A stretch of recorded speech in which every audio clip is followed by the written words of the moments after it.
Did you know that your brain remembers words differently depending on how easy they are to process?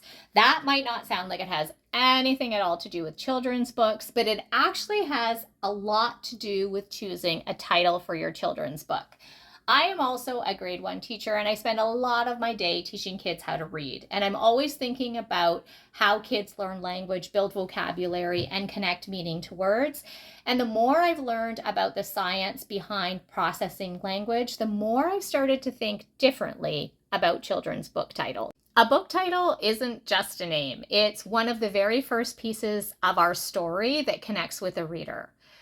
Now that I look ahead to future books, I am looking at book titles a little bit differently. I'm not just asking myself, do I like the title? But I'm asking myself questions like, will somebody remember it? Is it easy to say? Does it make somebody curious? Researchers have found that our brains tend to remember information that is easy to process. That's something called processing fluency. Just let that sit for just a minute. When words are simple, clear, and easy, our brains don't have to work as hard to remember them. And that doesn't mean that every children's book title has to be short. It means that the title should feel natural.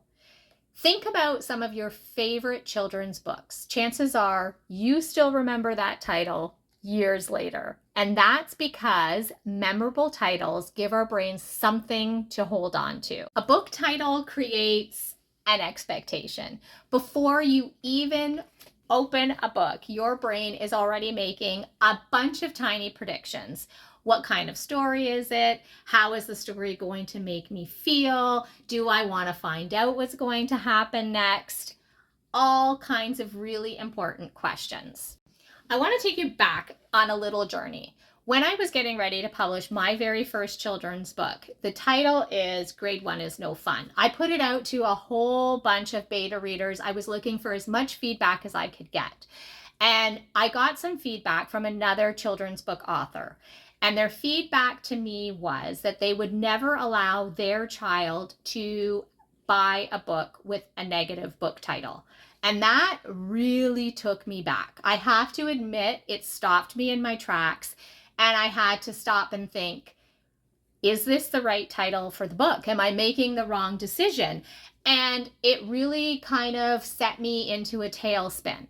And I really had to think long and hard about it. And to be honest, I tried to come up with a whole bunch of different titles. But in the end, I went back to what I believed in my core. For grade one, it can be exciting for some kids. For other kids, it's scary.